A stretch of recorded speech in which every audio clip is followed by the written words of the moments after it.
চিকেনের একটা দারুণ মজার নতুনত্ব রেসিপি শেয়ার করছি তোমাদের সঙ্গে। এই রেসিপিটা আগে হয়তো কোনোদিন খাওনি বা দেখোইনি কোনো চ্যানেলে। আশা করি এটা নতুন একটা রেসিপি তোমাদের কাছে দারুণ মজার লাগবে এবং অবশ্যই বানিয়ে খেয়ে আমাকে কিন্তু কমেন্ট করে জানিও সবাই কী বললো খেয়ে। এর জন্য সবার প্রথমে চিকেন ধুয়ে পরিষ্কার করে নিয়ে নিয়েছি। আমি এখানে মোটামুটি 700 থেকে 800 গ্রাম মতন চিকেন নিয়েছি উইথ বোন। এবার এটাকে ম্যারিনেট করে নেব টক দই দিয়ে। আমি এখানে জল ঝরানো গ্রিক ইয়োগার্টটা ব্যবহার করেছি, 2 চামচ মতন ভর্তি করে টক দই দিচ্ছি। আর এই চিকেনের রেসিপিটা কিন্তু আমি এখানে ইয়াকনি পোলাওয়ের সঙ্গে সার্ভ করেছিলাম, তোমরা চাইলে নান বা রুটির সঙ্গেও ট্রাই করে দেখতে পারো। এখানে টক দইটা দেওয়ার পরে আমি এখানে দিয়ে দিচ্ছি পরিমাণ মতন নুন। নুন আমি এখানে নিজেদের টেস্ট অনুযায়ী দেবে, আমি ছোটো চামচে 2 চামচ ব্যবহার করলাম।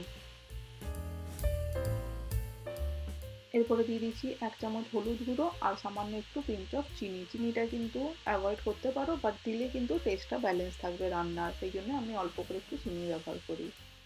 এরপরে দিয়ে দিচ্ছি এখানে বেশ খানিকটা সর্ষের তেল, অলমোস্ট বড় চামচের 2 চামচ বলতে পারো তেল দিয়ে। এরপরে দিয়ে দিচ্ছি এখানে জিরে গুঁড়ো আর ধনে গুঁড়ো, 1 চামচ করে ভর্তি করে জিরে আর ধনে গুঁড়ো দিয়ে দিলাম।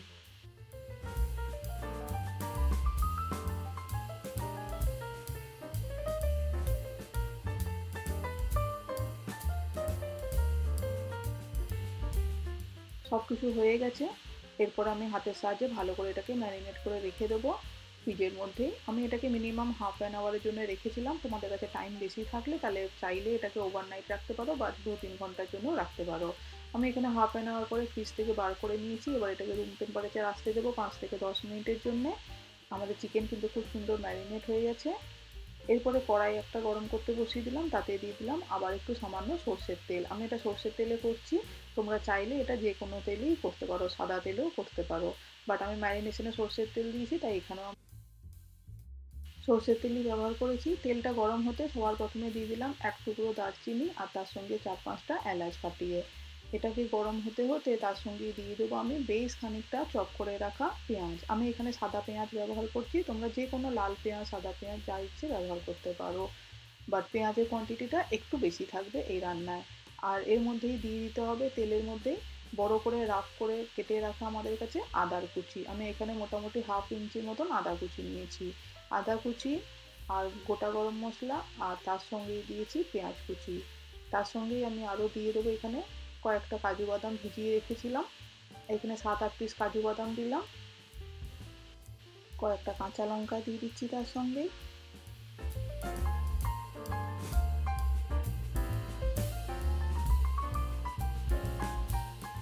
এরপরে দিয়ে দিচ্ছি ডাঁটা সহ বেশ 1 মুঠো করে ফ্রেশ ধনেপাতা। এরপরে সব ইনগ্রিডিয়েন্টসগুলোই আমি কড়াইতে ভালো করে তেলের সঙ্গে 2 মিনিটের জন্য একটু নেড়ে চেড়ে মিক্স করে নিচ্ছি।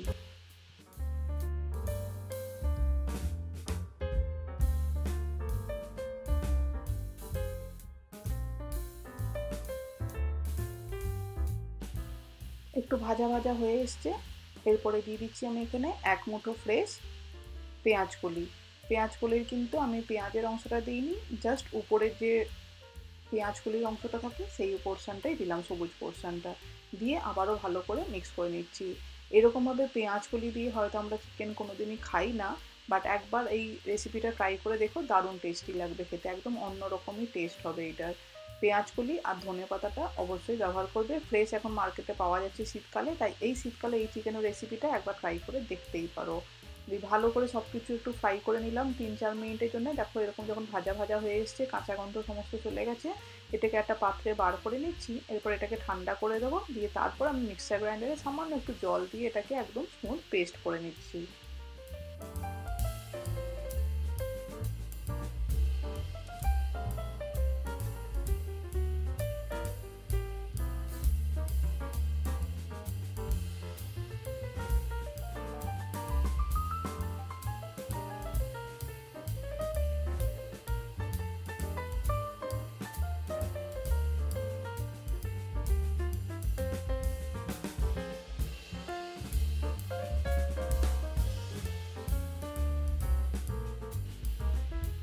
পেস্ট আমাদের রেডি হয়ে গেছে। এইবারে কড়াইতে আবারও একটুখানি সামান্য সর্ষের তেল দিলাম 1 চামচ মতন। তেলটা ভালো করে গরম করে নিয়ে তারপরে দিয়ে দেবো বানিয়ে রাখা পেস্টটা। পেস্টটাকে দিয়ে সামান্য একটু মিক্সচার গ্রাইন্ডারের মধ্যে একটু সামান্য জল দিয়ে আবারও ধুয়ে নেবো, একটু সেই জলটাও দিয়ে দেবো।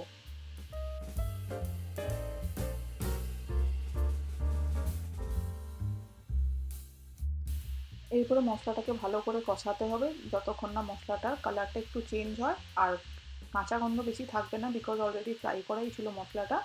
বাট জলটা শুকিয়ে যায় এবং কালারটা চেঞ্জ হয়ে দেখবে একটু অয়েল রিলিজ করেও আসবে। মশলা মোটামুটি 70 to 80% কষানো হয়ে গেছে। এই সময় আমি দিয়ে দিচ্ছি এক মুঠো কাসুরি মেথি। কাসুরি মেথিটা দিলেও কিন্তু দারুণ ফ্লেভার আসবে রান্নার মধ্যে। কাসুরি মেথিটা দিয়ে ভালো করে মিক্স করে নিচ্ছি। ভালো করে সব কিছু আমাদের কষানো হয়ে গেছে মশলা। এরপরে যে ম্যারিনেটেড চিকেনটা ছিল সেই ম্যারিনেটেড চিকেনটা দিয়ে দিলাম। চিকেনটাকে দিয়ে কড়াইতে কিন্তু ভালো করে নেড়েচেড়ে মিক্স করে কষাতে হবে যতক্ষণ না চিকেনের কালারটা চেঞ্জ হচ্ছে, অয়েল রিলিজ করে আসছে, চিকেনের কাঁচা ভাবটা চলে যাচ্ছে। এটা কিন্তু একটু ধৈর্য ধরে টাইম নিয়ে কষাতে হবে এবং কাজু বাদাম দেওয়া আছে বলে মশলাটা অনেক সময় ধরে যেতে পারে। তোমরা চাইলে এখানে সামান্য একটু করে জল ব্যবহার করতে পারো, বাট অবশ্যই গরম জল ব্যবহার করার চেষ্টা করবে। আমি কিন্তু এখানে অনায়াসে দাঁড়িয়ে এটা কিন্তু ভালোভাবে কষিয়েছি। দেখো সামান্য একটু জল দিয়েছিলাম, তারপরেও কিন্তু মশলাটা আমি এখনও কষাচ্ছি। চিকেনটা ভালো করে কষাতে হবে, নয়তো কিন্তু কাঁচা কাঁচা ভাব রয়ে যাবে, টেস্টি হবে না খেতে। তাই এটাকে একটু ধৈর্য ধরে 15-20 মিনিট নিয়ে তোমরা কিন্তু চিকেনটাকে ভালোভাবে কষাবে। চিকেনটা দেখো বেশ কালারটা চেঞ্জ হয়ে এসছে, কষানো হয়ে গেছে, মশলাও ভালো করে রেডি হয়ে গেছে। আর সমস্ত ড্রাই স্পাইসেস কিন্তু দেওয়া ছিল, আমি জাস্ট উপর থেকে একটুখানি গরম মশলা আর এলাচের গুঁড়ো দিলাম। এটা কিন্তু তোমরা নামানোর সময়তেও দিতে পারো, বাট আমি এই সময় দিয়ে দিলাম ফ্লেভারটা যাতে খুব ভালো করে চিকেনের মধ্যে ঢুকে যায়। আবারও সব কিছু ভালো করে মিক্স করে এবারে যতটা গ্রেভি দরকার সেই অনুযায়ী তোমরা জল ব্যবহার করবে, বাট অবশ্যই উষ্ণ গরম জল। আমি এখানে 1 কাপ ভর্তি করে উষ্ণ গরম জল দিয়ে দিলাম, দিয়ে ভালো করে নেড়েচেড়ে মিক্স করে এবার এটাকে ঢাকা দিয়ে দেবো মিনিমাম যতক্ষণ না চিকেনটা সেদ্ধ হচ্ছে। আমার এখানে আরও 15-20 মিনিট লাগবে চিকেনটা সেদ্ধ হতে। সেই অনুযায়ী আমি এটাকে ঢাকা দিয়ে রাখছি। চাইলে মাঝে সাঝে একটু নেড়ে চেড়ে চেক করে নিতে পারো চিকেনটা সেদ্ধ হয়েছে কিনা।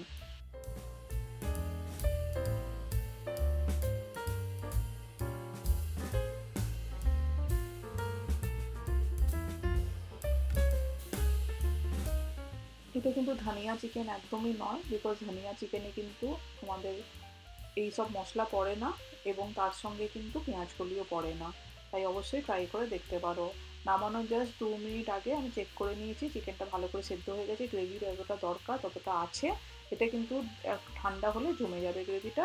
জাস্ট একটুখানি ফ্রেশ ক্রিম দিলাম, বেশি ব্যবহার করিনি যাতে অন্য ফ্লেভারগুলো চলে না যায়।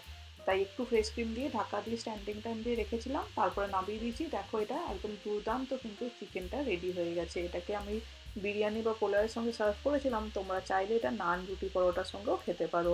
তাই চিকেনের এই নতুন রেসিপিটা কেমন লাগলো তোমাদের অবশ্যই জানিও কমেন্ট করে। ভালো লাগলে ফ্রেন্ডস ফ্যামিলিকে শেয়ার করে দিও এবং আমার চ্যানেলটা সাবস্ক্রাইব না করা থাকে সাবস্ক্রাইব করে নিও। নতুন রেসিপি নিয়ে ফেরত আসছি। থ্যাংক ইউ বন্ধুরা।